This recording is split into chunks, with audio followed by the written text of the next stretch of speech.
Gooftaa galateeffamuu malu ankeessa kooti homaanuu qiixan qabu ankeessa kooti homaanuu qiixan qabu Gooftaa galateeffamuu malu ankeessa kooti homaanuu qiixan qabu ankeessa kooti homaanuu qiixan qabu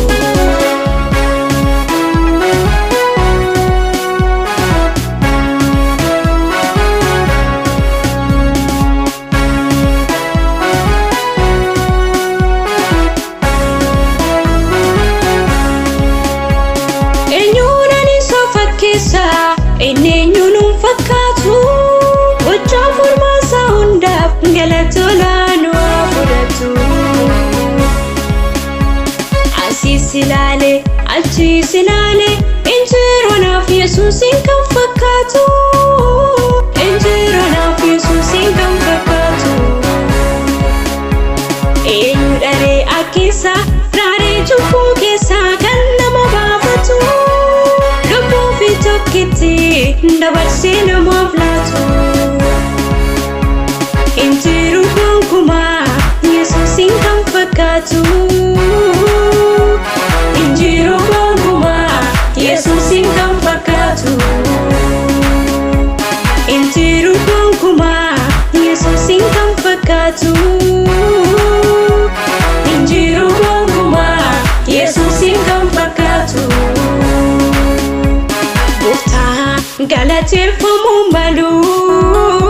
ankeessa kooti homaanuu qiixan qabu ankeessa kooti homaanuu qiixan qabu Gooftaa galateeffamuu malu ankeessa kooti homaanuu qiixan qabu ankeessa kooti homaanuu qiixan qabu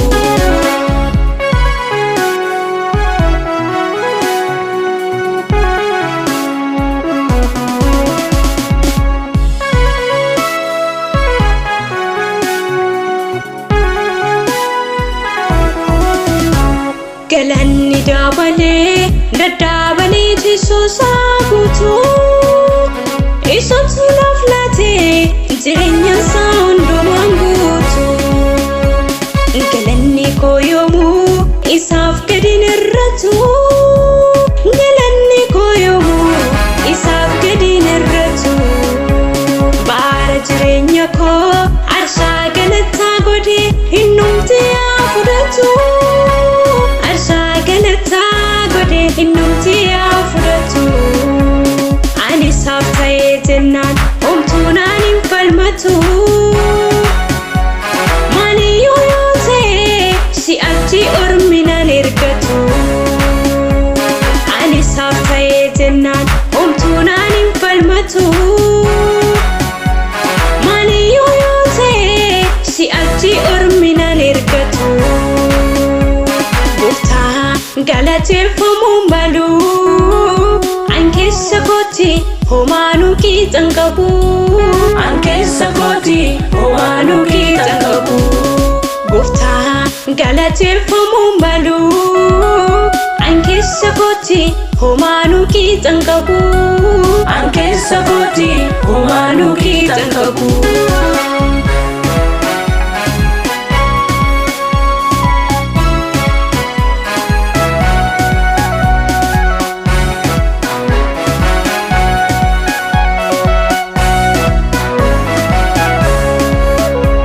Yesuus yasaariifattee afaan diinaa keessaa na baafattee maqaan kee baruma baraan yaa ulfaatu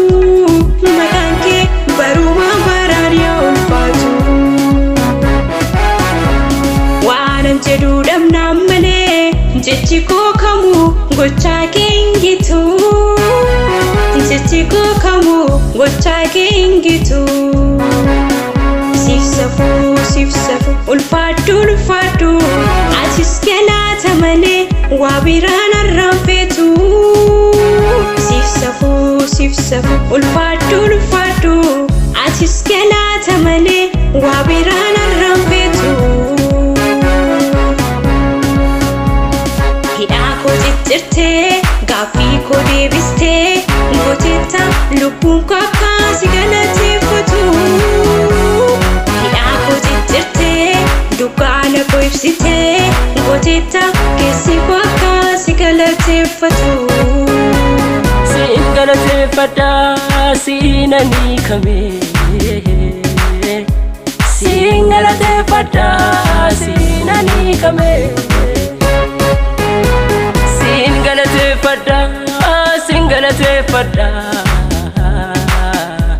Siin galateeffadha siin galateeffadha.